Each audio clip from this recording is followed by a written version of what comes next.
My hair is like this because I made it myself. There's no budget for this. I can't make it move. Look, I can't make the hair move.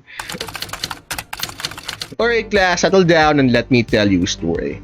As promised, we're now committing with the history bit with one of World War II's most iconic Medal of Honor recipients, John Basilone, with the Fat Electrician. Before we check him out, please like, share, subscribe, do the whole notification button thing to help me out with the algo, and here we go. I think it was in, 98 or 99? It was Saving Private Ryan that started the whole World War II ball rolling with most millennials. Even now, this Sunday, I'm supposed to attend this World War II tabletop game demo called Bolt Action. Been going to a lot of demos lately and I've yet to be disappointed. And I might, put up some stuff related to that. Anyways, Tom Hanks and Steven Spielberg followed up Saving Private Ryan with the Band of Brothers. We'll discuss that one later if we have time. I remember watching the interview about how the Pacific Theater guys got jealous and asked what about them. So they made the show The Pacific, which introduced John Basilone to most of us. Anyways, it came out sometime later and there was definitely a shift in the tone of the franchise. To my mind, Band of Brothers was more of a drama, whereas The Pacific was more of a survival horror, which showed the ugly side of war, since, the former touched more on the romantic side of it. There was this scene in one of the last episodes which summed up the difference between the two series entirely. It was when Eugene Sledge was coming home and the cab driver didn't charge him for the ride. Apparently, the driver was a veteran of the European theater, and he said something like, "I got to go to Paris and you got malaria." That summed up the difference between the two franchise or the two series. Anyways, why don't we just go with it? I'm just going to level with you. I've been making YouTube videos for about 3 years. You know what? Hold up. Let me just adjust the volume. There we go. That should do it. Now, and during that time I've gotten recommendations for hundreds of thousands of different topics to do videos on. Some of them I've done, some of them I haven't gotten around to yet, some of them I'll never do because they don't interest me. We'll get there. And then there's another category of topics that I've actively avoided because, to be honest with you, they intimidate me because the stories are that incredible and I'm worried that I'm not going to do them justice. This is one of those. Okay. Today we're talking about one of the greatest Marines of all time, an undefeated boxer with a 100% knockout rate and probably the greatest machine gunner to ever live. 100% knockout rate? I call bull. I call propaganda on that one.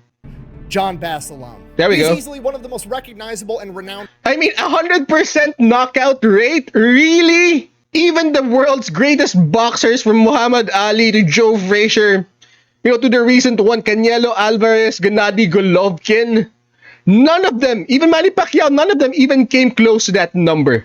100%. Really? So I call bull, I call propaganda on that one.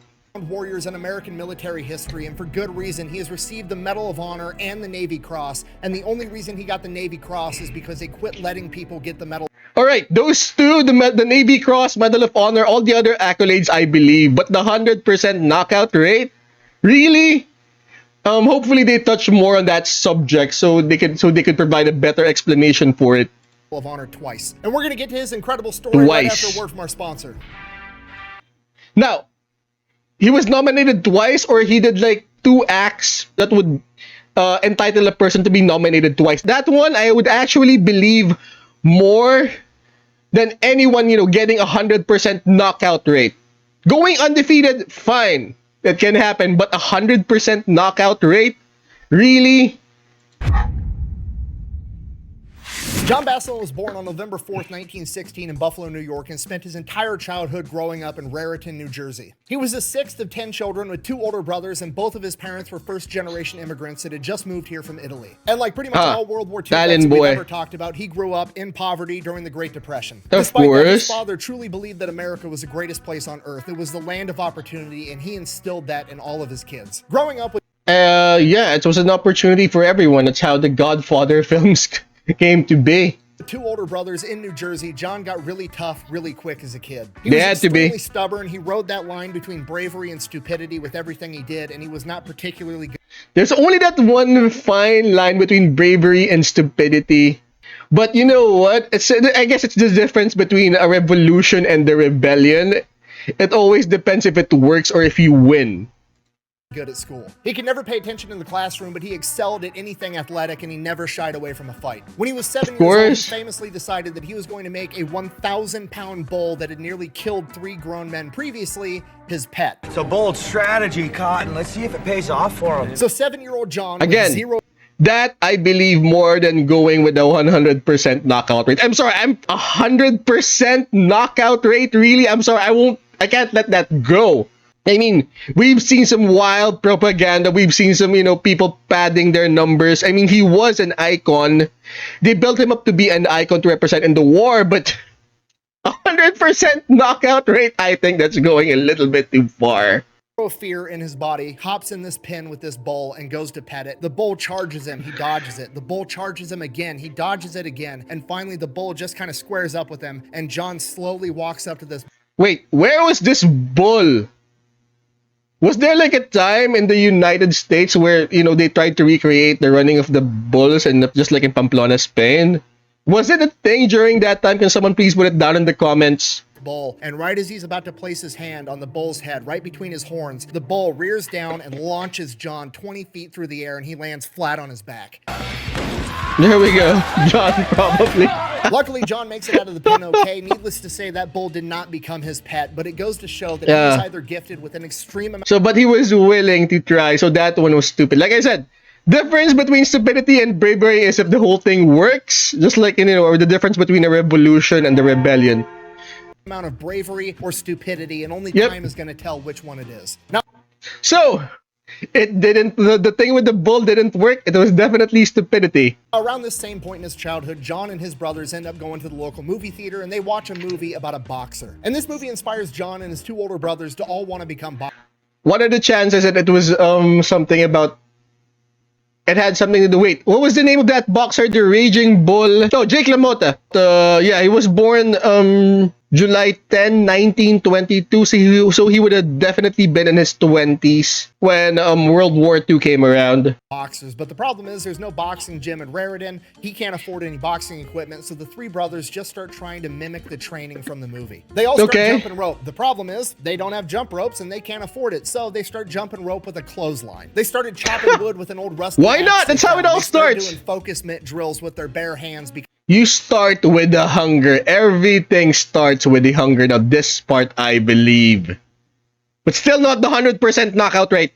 Because they can't afford any equipment. And this goes on for the rest of his childhood. Academically, John struggles in the classroom, and at school, he's not very popular either. And it's not that he's dumb. He can do everything. He can read, he can write, he can do math. He just can't stand sitting there for 6 to 8 hours a day looking at a chalkboard and some teacher droning on. He would zone out, and then next thing he knows, the bell would ring and class would be over, and he didn't pay attention to any of it. Because of this, after he graduates from 8th grade, he informs his parents that he is not going to be attending high school, and he's going to go out and get a job and start contributing to the family. Because he's 14 at the time, there's not...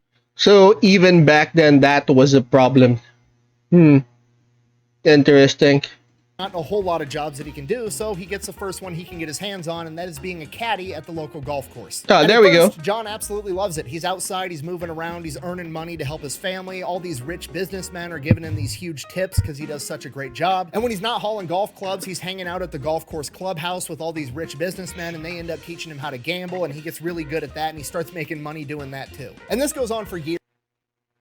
No, okay, I was just trying to make sure that the music, the piano thingy, was actually coming from the video and not from somewhere else. And as John turns 16 and then eventually 17, it's getting to the point where he can go out and get a real job. And John absolutely hates the notion of it. He resents the fact that society is telling him he has to go out and get some monotonous 9-to-5 job that he just has to do every single day for the rest of his life. In his mind, it's going to be just like sitting in that classroom, zoned out, and John doesn't know what to do because that's not what Join the army. Not knowing what to do, John goes to his church and he's praying about it. He's just sitting there, he's hanging out, he's thinking about always what he a good plan for the rest of his life. While he's there, a Catholic priest by the name of Father Russo comes up and starts talking to John. You know, he's clearly troubled, wants to know if he can help, and John ends up asking, did the YMCA already exist during this time? Can someone put it down in the comments? Father Russo, that he's known pretty much his entire childhood, like, hey, Father, you know, you were an athletic guy, you were in college, you could have been a doctor, you could have been a professional athlete, you had the whole world at your fingertips.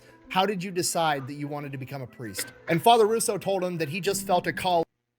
he was called. that that's what he was supposed to do. So he did it, and he told John that if he listened, God would probably give him a calling too. So John takes that advice and he's trying to listen or look out for any sign that maybe God's going to give him. And then one day he has what he describes as a vision that he's supposed to become a warrior. And because of this, John joins the United States Army in 1934. Now wait, can you imagine what was the signal?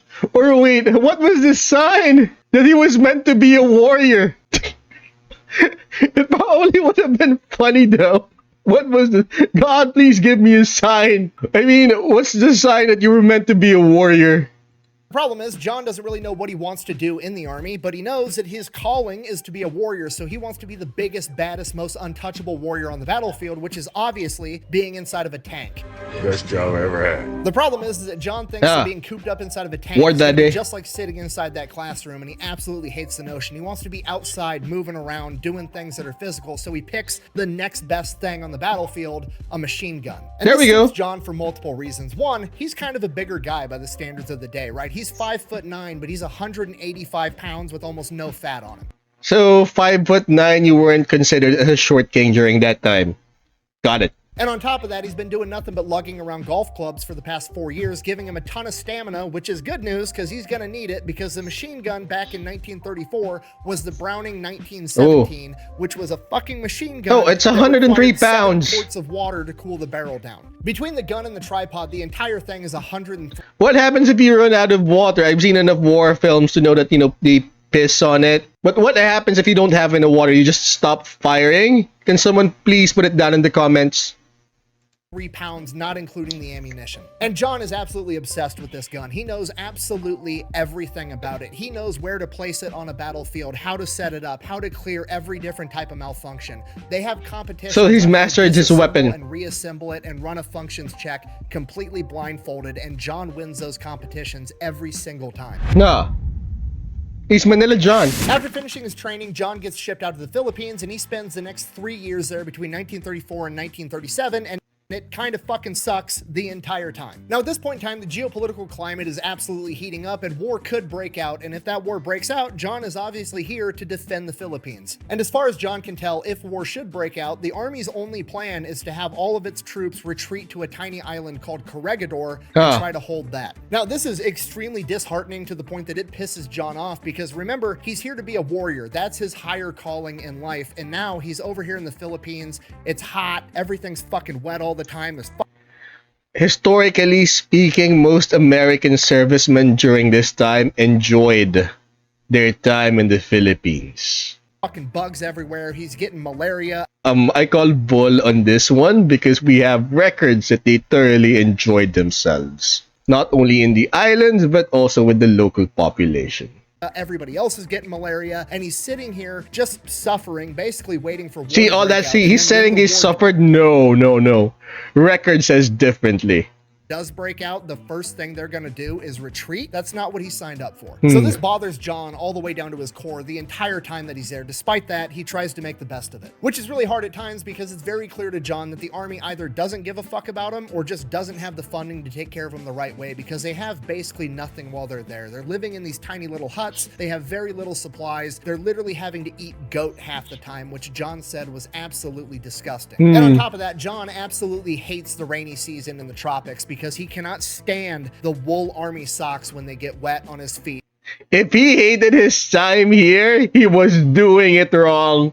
That's all I can say about it. It drives him absolutely insane. It bothers him so much that it becomes a well-known thing in his unit that when you're gambling against John Basilone, he is willing to accept dry cotton socks as currency to gamble with when you play against him. Which is pretty much all he does the entire time that he's there. He's either sleeping, drinking, gambling, or trying to bang the locals like everybody else. There we go! It doesn't sound like a suffering, or it doesn't sound like a miserable time to me. Actually ends up falling in love with a local woman by the name of Lolita that he describes as the most beautiful woman in the world. So much so that he actually gets her name tattooed on him. The constant drinking and gambling gets old after a little while, so he decides that he's going to start training to box again. So he gets back to running, jumping rope, starts sparring with any other army guy that's willing to spar with him. And then I mean, the whole philosophy while you're in the army is hurry up and wait. Tons and tons of waiting. ends up taking his first fight in the army for boxing. Takes his first match, goes in there, knocks the guy out in the first round, takes another match, knocks him out too. After a little while, he is the best boxer in his unit, and then he goes and competes, becomes the best boxer in the army, and then he goes, competes again, knocking out the Navy's champion, becoming the best boxer in the US military. Around this point in time, he ends up getting the nickname Manila John, and all the promoters back home hear about this badass over in the Philippines knocking everybody out, so he's getting letters from all these boxing promoters wanting him to come over and fight their pro champion over here, this pro guy over there. Basically, he's got a really good professional boxing career lined up the minute he goes back home. Eventually, he ends up beating everybody in the United States military, 19 wins, 19 knockouts, at which point he can either just wait 19 wins and 19 knockouts. The 19 straight wins, it's a normal thing. But 19 straight KOs, match-ending blows. I call bull. Nope, I call propaganda on that one because honestly, statistically speaking, the whole thing's impossible. From Manny Pacquiao to Muhammad Ali, down to Floyd Mayweather, Canelo Alvarez, Gennady Golovkin, the list goes on. I call bull. 19 wins, totally believable. That happens all the time. That's normal. It does happen, but 19 by 19, no, doesn't happen. And go back home and turn pro, or he can go up a weight class. He doesn't really want to do either, and his enlistment is coming to an end. John decides that he does not want to go up a weight class. He definitely does not want to re-enlist in the army because these past 3 years have fucking sucked, and he doesn't want to go This back past home 3 years, yeah, I believe he did that wrong too. I call bull on that one. The records have shown that American servicemen thoroughly enjoy themselves in the country. They got to drink, they got to gamble, and they got to add to the population.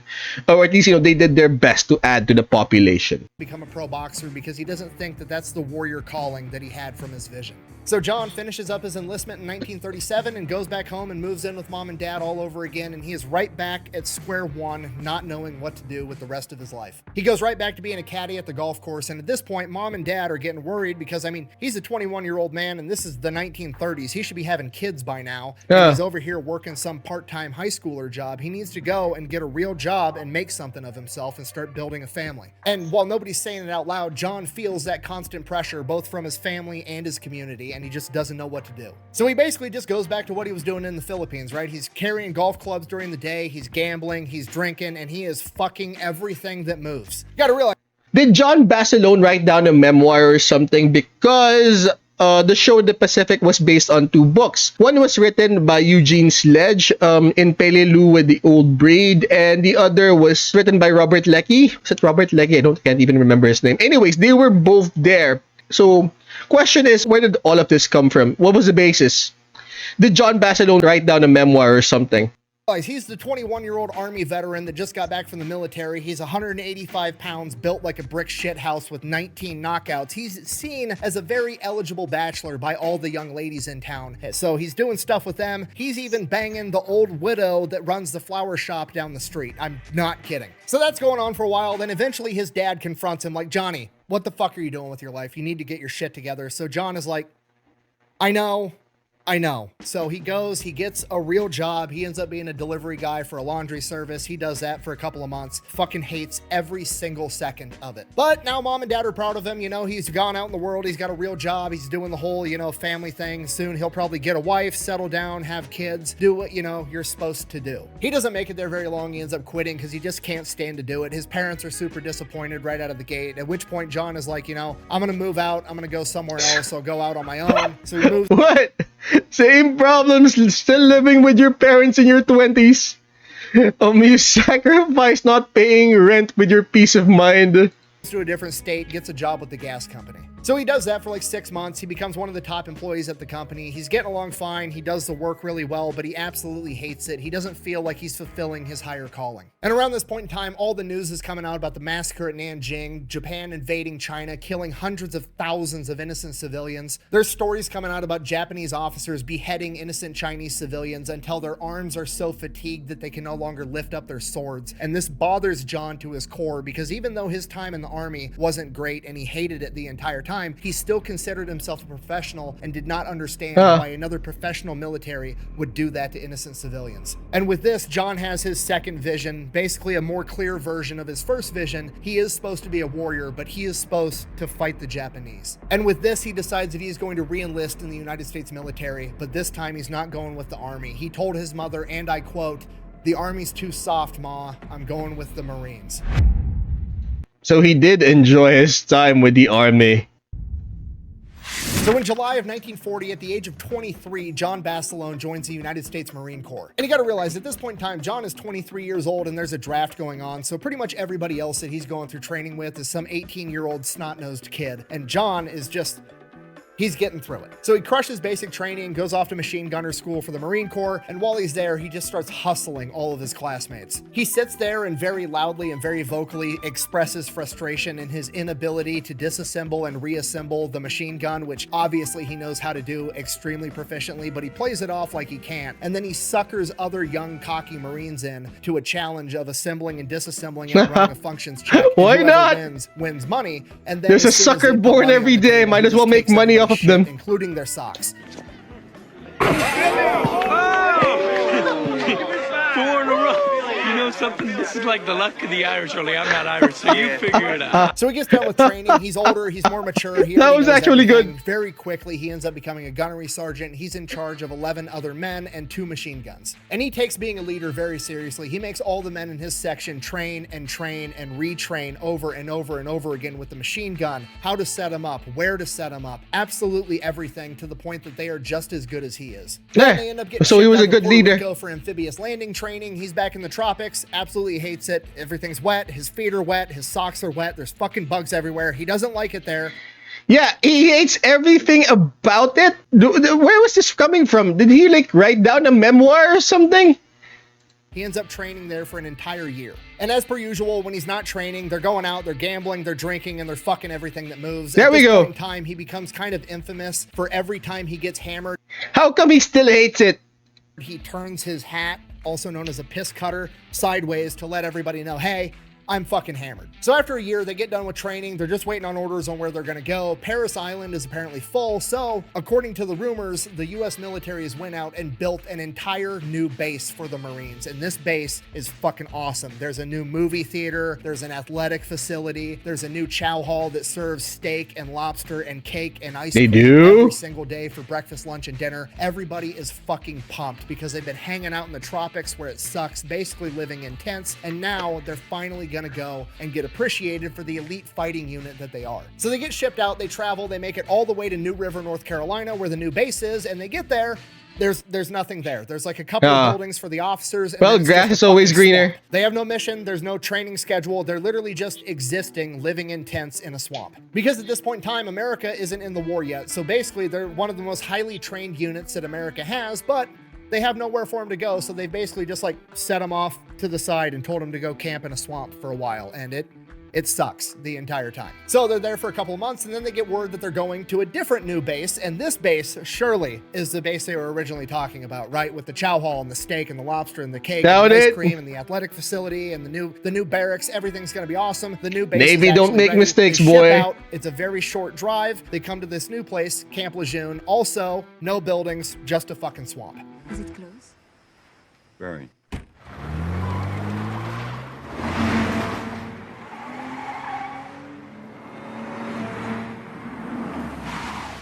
So now morale amongst the men is at an all-time low. It absolutely sucks. John is trying to do everything he can to keep spirits up. He makes it stand. I can't believe I actually fell for that one.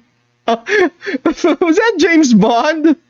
Practice that everybody under his command is going to learn boxing. He's going out, he's teaching his men how to box. The circus in town actually donates their old tent and they set it up, and that becomes their new like Madison Square Garden. He's hosting fights. Boxing is like the only thing they have. But John doesn't really have any interest in boxing himself, and after the word got out that he's Manila John with 19 knockouts, not a lot of people wanted to box him anyways, so it works out. But there has been several occasions where a card game went wrong and he got into a fight and knocked a couple of people out. And then they get a new commander that apparently is a badass.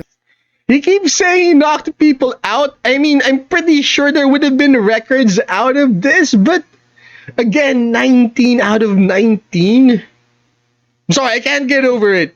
It just doesn't happen. Statistically, it doesn't happen. I mean, he keeps saying that he hated his time in the tropics, but records show differently. I mean, there's an entire thing that was made about American servicemen having fun in the Philippines. And one of the first things this commander does is calls John Basilone into his office. Okay, this cannot be good. John is nervous. This guy is allegedly a hard ass. He's supposedly one of the most decorated men in the U.S. military at this point in time. He's got 2 Navy crosses. He's already served in Nicaragua. He served in the Banana Wars. And now John has to go talk to him and he doesn't know why. So John walks into his office and this guy is intimidating. He is built like a brick shithouse. He looks like a refrigerator with a smaller refrigerator on top of it, and that's his head. This dude's got the biggest barrel chest he's ever seen. His side profile is 2 feet thick. It's starting to make sense why this guy's nickname was Chesty. Yeah, John's it's Chesty Puller. Is the legendary Marine Chesty Puller. And Chesty lays into him immediately. Like, I understand you knocked some people out after a card game. And he's like, yes, sir. And he goes, I understand you're some type of knockout artist. And he's like, yes, sir. I was 19-0 over in the Philippines when I was in the Army. Chesty at this point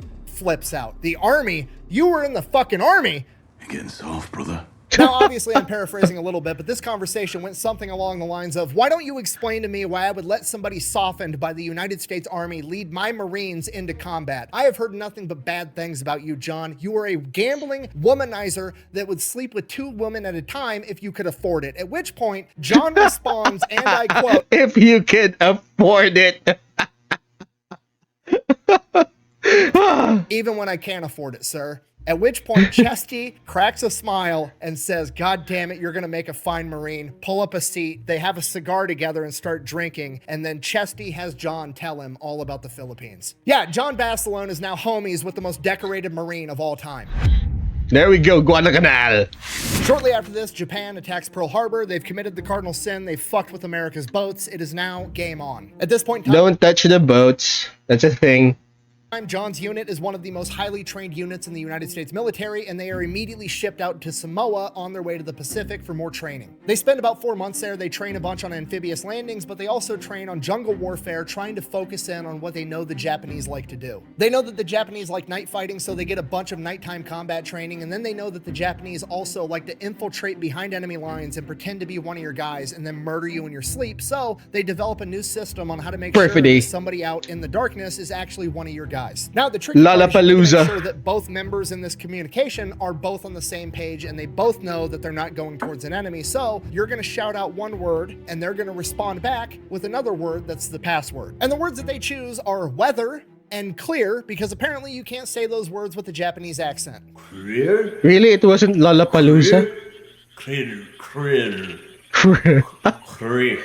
Clear. Clear. So they get done training, then they're just told to board a ship. They're not even telling them where they're going. They get out to sea after like 2 days once it's no longer a security issue, and they tell everybody over the loudspeakers, we're headed to Guadalcanal in the Pacific. There's an airfield there that we have to take and defend. Now, John is going to kind of be in the second wave. He is not there when the Marines make their first landing on Guadalcanal on August 7th, 1942. Now, those Marines experience very little resistance at first, and then 2 days later on August 9th, the Japanese Navy rolls in on the naval detachment that had dropped off the Marines, and they attack him at night and catch him completely off guard, and they end up sinking 4 American cruisers, and the entire naval detachment is forced to retreat, stranding the Marines on Guadalcanal. So for about that first week, the Japanese Navy just shells the Marines with naval gunfire and then tries to starve them out. The first major battle is on August 20th at the Tenaru River. Yeah, and they got stuck there. Toe-to-toe with 900 Japanese, killing 800 Japanese and only losing 44 Marines in return. After this, the Japanese realize 2 things. A, they're going to have to up their game if they want to go toe-to-toe with the Marines, and B, Henderson Airfield is apparently very important to the United States war effort, and they have to take it back no matter what. Henderson Airfield has a ridge right next to it today that's known as Edson's Ridge because it was...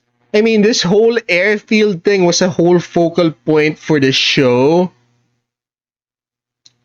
That, I mean, it was an anchor. It's centered around it. The entire show centered around it. Defended on September 12th by Edson's Raiders. Edson's Raiders is comprised of 840 Marines that go toe-to-toe with 3,000 Japanese soldiers led into battle by Major General Kiyotake Kawaguchi. Utilizing the high ground and effective machine gun fire, Edson's raiders absolutely crushed Kawaguchi's men. Over the course of 3 days, the Marines lost 31 men and killed over 600 Japanese soldiers and wounded at least 600 more. To the Japanese, this was considered the first major defeat of their ground forces in over 2,000 years and brought immeasurable shame to that chain of command. General Kawaguchi is immediately relieved of command, and his boss, General Hayotake, takes control, and it becomes his life.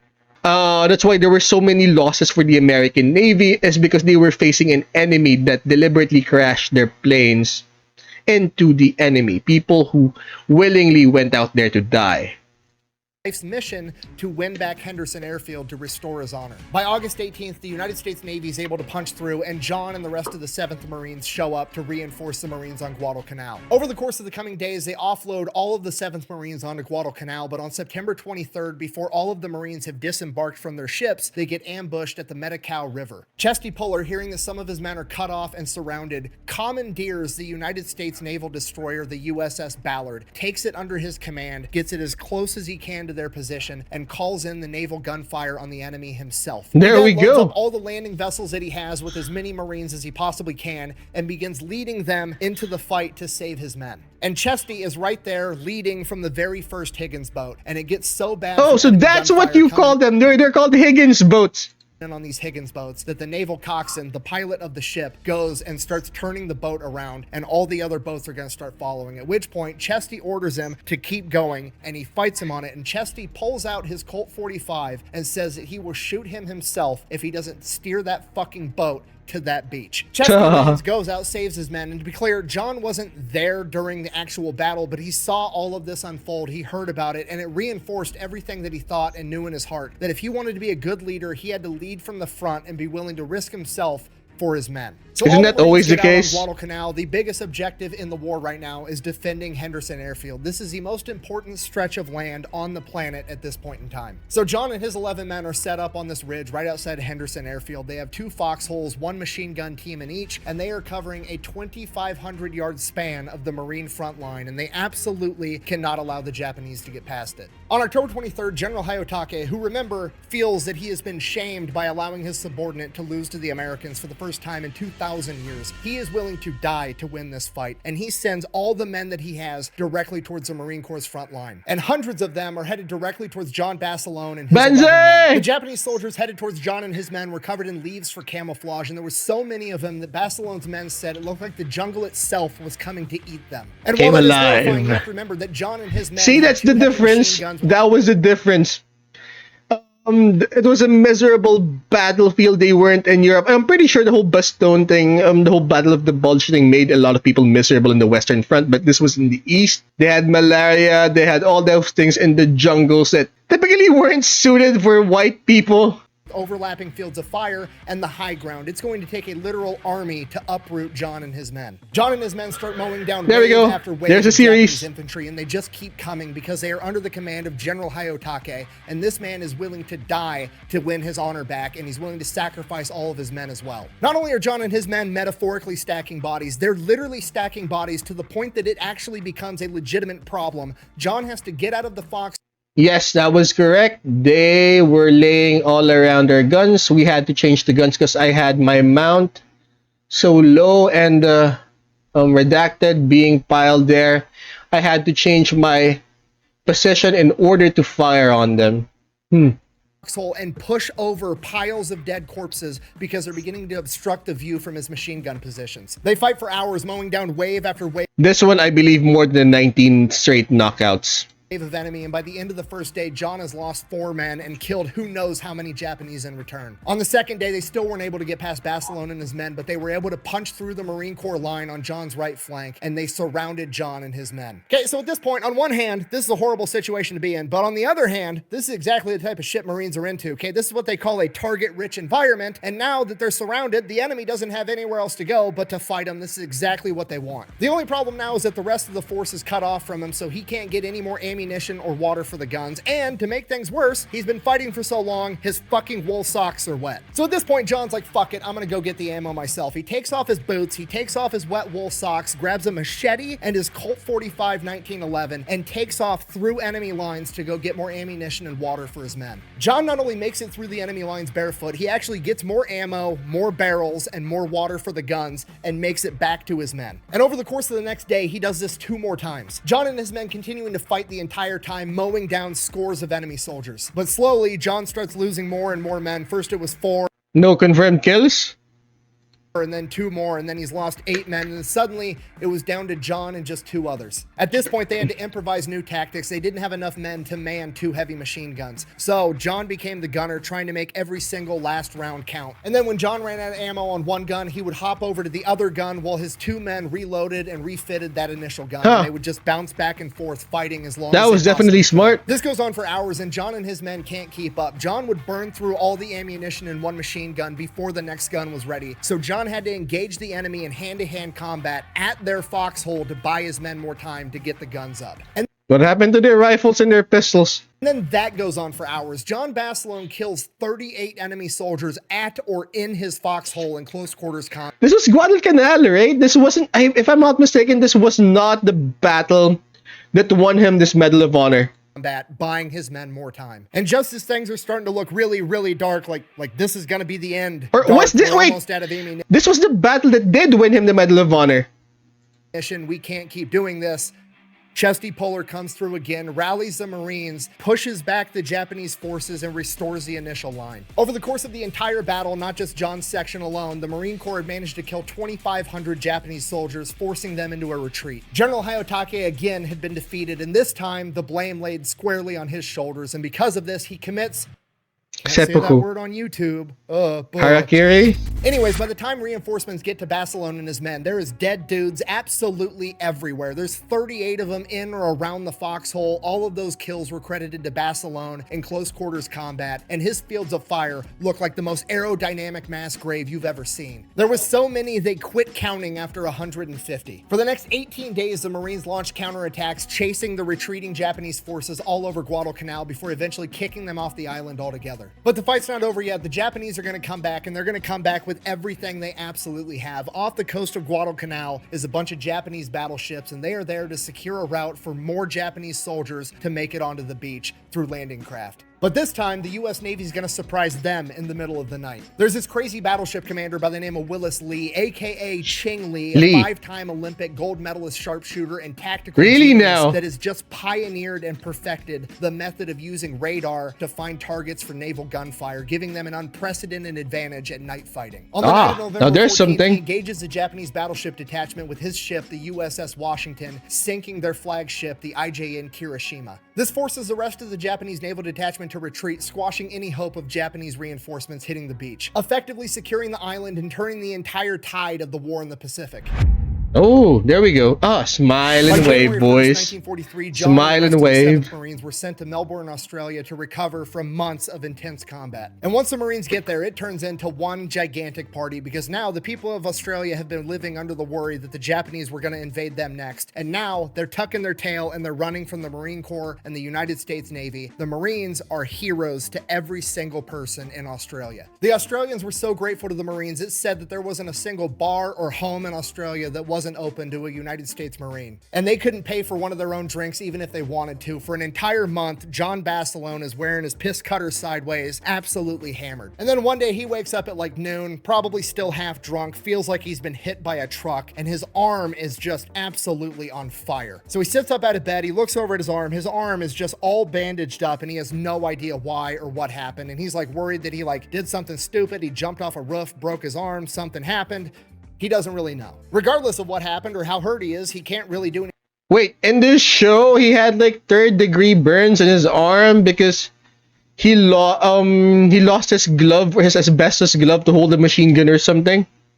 Anything about it, and he's starving, and he can do something about that, so he doesn't even bother to look at his arm or see what's underneath that bandage. He just staggers out of the barracks and goes to the chow hall. So he's in the chow hall getting food, and another Marine comes up to him and is like, yeah, death or dishonor, right? And John Basilone's like, what? He goes, your tattoo that you got last night. Everybody was watching and cheering. And he's like, And he looks underneath the bandage and he's now got a gigantic tattoo on his arm that says death or dishonor. Now at this point, John is like partially relieved that he's not severely injured, but on the other hand, he's like, man, I got so hammered I got a tattoo and didn't even know it. Maybe I should tone it down just a little bit. Which works out because by this point in time, the party's kind of dying down. The Marines go into this like recovery type mode. They're kind of like out in the woods, living in barracks and tents, and they're just kind of hanging out until they get more orders. So that's fine, that's great, that's wonderful. The only annoying thing that's really going on at this point in time is in Australia, there's this fucking bird that's got the most obnoxious call on the planet, and it's called a kookaburra.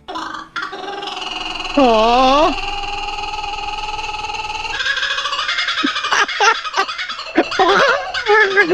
John and the rest of the Marines absolutely hate these birds because of how obnoxious they are, to the point that they start opening fire on the birds whenever they hear them just to get them to shut the fuck up. At which point the chain of command is like, you guys need to stop. You can't keep shooting at these tiny birds with Browning machine guns, okay? Quit it. They didn't. They kept doing it, and then whenever the chain of command asked what they were doing, they would say they thought they saw a Japanese spy just to get these birds to be quiet. This goes on for months, just hanging out in the woods, recovering, shooting at these annoying birds, and then by May, John finds out that he is going to be awarded the Medal of Honor for his actions. There we go. Guadalcanal. Initially, he is told that he's going to go back to the United States, and FDR himself is going to put the Medal of Honor around John's neck in front of his friends and family in his hometown, but John doesn't really feel like he deserves it, or he has feelings that there's other men that deserve it just as much as he does. He said, and I quote, "I just happened to be there. Anyone would have done the same in my place." And because of this, he feels like that Medal of Honor doesn't just belong to him, it also belongs to his men. each and everyone that was there. The Medal of Honor ceremony in Australia on May 21st with his men present. And at this point, the Marine Corps realizes they have a unique opportunity. They've got John Basilone, this young, good-looking, 185-pound brick shithouse of a Marine that's got 19 knockouts in boxing and the Medal of Honor around his neck. And they ship him back home, and he's going to be doing war bond tours to raise money for the war. For the next month, John gets paraded around the United States with the goal of raising Smiling away, boys. $15 billion in war bonds, and in less than 30 days, he raises $19 billion. And John Basilone hates absolutely every second of it. He did not want to leave his men.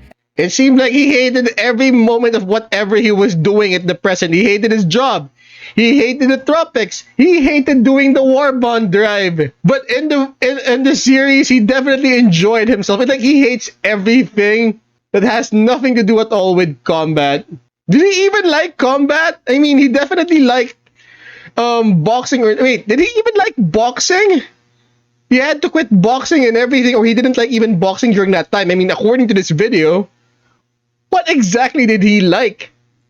And he definitely does not want to get paraded around the United States giving talks and speeches. It reminds him of being in school, having to go up in front of the class, and he absolutely hates school. He just grits his teeth and bears through it, trying to do the right thing. And then eventually, after he raises all this money and the war bond tour is over, he asks to get shipped back out to rejoin his men. He is immediately denied. He's far too valuable. They can there we go. Headlines reading that war hero, Medal of Honor recipient John Basilone dies in combat, so they make him a guard at a naval shipyard. This is the worst. This goes on for months and months, just John stuck inside of a guard shack, similar to that classroom that he hated as a child. And it's just eating away at him. He starts to become an alcoholic. It's just the loneliest he's ever been in his entire life, and he hates every single second of it. And then in November of 1944, he hears word that his old unit under the command of Chesty Puller is almost wiped out at the Battle of Peleliu. There we go, Peleliu. This is the last straw for John Basilone. He's not going to sit in this guard shack anymore while his men are out there fighting and dying without him. He storms into General Vandergrift's office, the same man that pinned the Medal of Honor on his chest in Australia, and tells him the newspapers are going to read one of two things. They're going to read that you had to court-martial war hero John Basilone, or they're going to read that John Basilone is returning to the Pacific. You can pick which one. And then he says, and I quote, "How's it going to look if we retake Manila and Manila John isn't there? I'm staying with my boys. They need me." There we go. Within days, John is given orders to report to Camp Pendleton, where he is going to lead a machine gun platoon that's getting ready to ship out to the Pacific. But before that, he's given 3 days of leave to go back home to Raritan, New Jersey and get his affairs in order. And while he is there, he has his third and final vision, and it is alarmingly clear to him that he is going to die in combat. Despite that, it doesn't even really faze him because he knows it's his destiny. What? A warrior. He was going to be given a warrior's death. No one should be surprised about that. He tells his brother that he had this vision. His brother doesn't quite believe him. He gets his affairs in order and he heads off to Camp Pendleton. While there, he meets Lena, a female Marine cook, falls in love with her, and they get married almost immediately, and they have 1 month together at Camp Pendleton. Good relations with the Wookiees I have. After his month in Camp Pendleton with his new bride, he That ships wasn't out to necessary. Hawaii, and he's got 4 months there to train his machine gun platoon to get ready for combat. While there, John does absolutely everything he can to get his men ready for combat. He shares everything he knows. He makes sure that they know that machine gun inside and out. When they do amphibious landings, if they're able to get that machine gun onto the beach up and running, he walks up and throws wet sand into the gun himself so that they get used to clearing malfunctions. After 4 months of training in Hawaii, they're told that they're shipping out and to board this ship, and they don't even tell them where they're going yet again. Same thing happens again. A couple days out at sea, they announce over the loudspeakers that they are going to be taking part in the invasion of Iwo Jima, which translates to Sulphur Island. This is going to be nothing like anything Iwo John has Jima. ever experienced, or any other Marine for that matter. The entire island is not covered in jungles like all the other ones. Iwo Jima is just straight volcanic ash that looks like this. The reason they need this island is because it's the only island big enough Is it me, or does anyone not recognize a cocaine bottle when you see one? and in the right place that they're going to be able to land the new B-24 bombers on top of, and those are going to be critical in winning the rest of the war. This invasion is going to be absolutely massive. It's the biggest amphibious invasion in the United States Marine Corps history. Over 800 warships, 250,000 men, and 70,000 Marines. John and his men are going to be landing on Red Beach 2, and as the first wave lands on Red Beach 2, nothing really happens. There's a little bit of enemy sniper fire here and there, but there wasn't artillery, there wasn't mortars. They weren't opening up on them with machine guns while they were in the Higgins boats, and as soon as they get on the beach, there's nothing there either. So that's what we can take away from this one. That's what you call those boats, Higgins boats.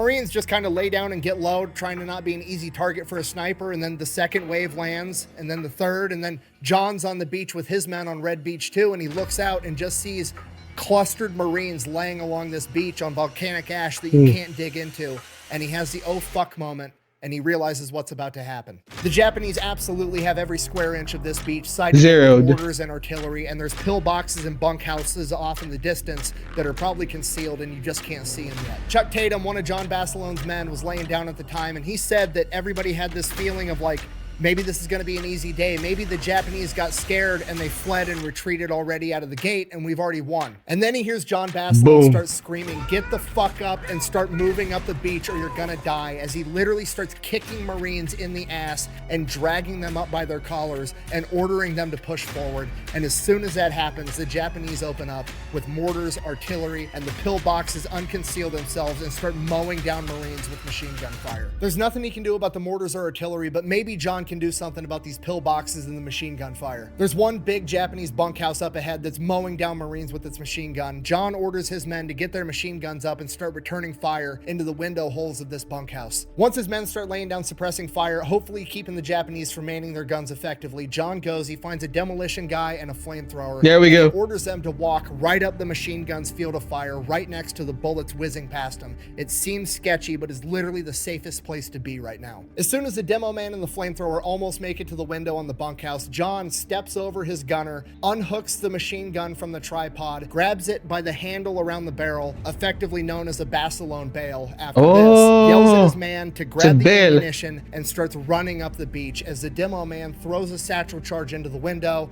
and the flamethrower starts hitting all the windows with his flamethrower. John runs all the way up the beach. He runs up the hill that this bunkhouse is built into, and once he gets to the top of the hill, while holding the gun in his hands, he mows down all the Japanese running there we go of the bunkhouse. At the top of the hill, John second Medal of Honor right there. Take off in the distance, so he gets his machine gunner set up, gets the men that he has set up in a defensive position, and goes back down the beach to get the rest of his men, just like his mentor Chesty Puller would. He makes it back to the base of the beach, he gets all of his men, and they start making their way up the beach to secure this position. And then suddenly, John and 5 of his men are hit with a mortar, killing all of them. John Basilone is credited with saving dozens, if not hundreds, of Marines with his actions on the beach that day. Yeah, the warrior's death. Nominated for a second Medal of Honor, but by this point in time, it had become common practice to never award the Medal of Honor twice. So he was posthumously awarded a Navy Cross and a Purple Heart, becoming one of the most decorated Marines of all time. There we go. Many of the Marines that he saved that day would he was go on definitely to legendary and ultimately win World War II. And that is the story of John Basilone, Manila John, the greatest machine gunner to ever live. Thank you for watching. Best way to support the channel is go buy some merch over at thefatelectrician.com. Whack bang out. Bye! Thank you for watching, guys. Now, if you want me to check out other stories here on YouTube, please let me know in the comments. We upload every Monday, Wednesday, and Friday at 12 p.m. Eastern Standard. Please like, share, subscribe, do the whole notification button thing to help me out with the algo. And don't forget to check out our Twitch channel where you can catch me do this live. Now, class dismissed.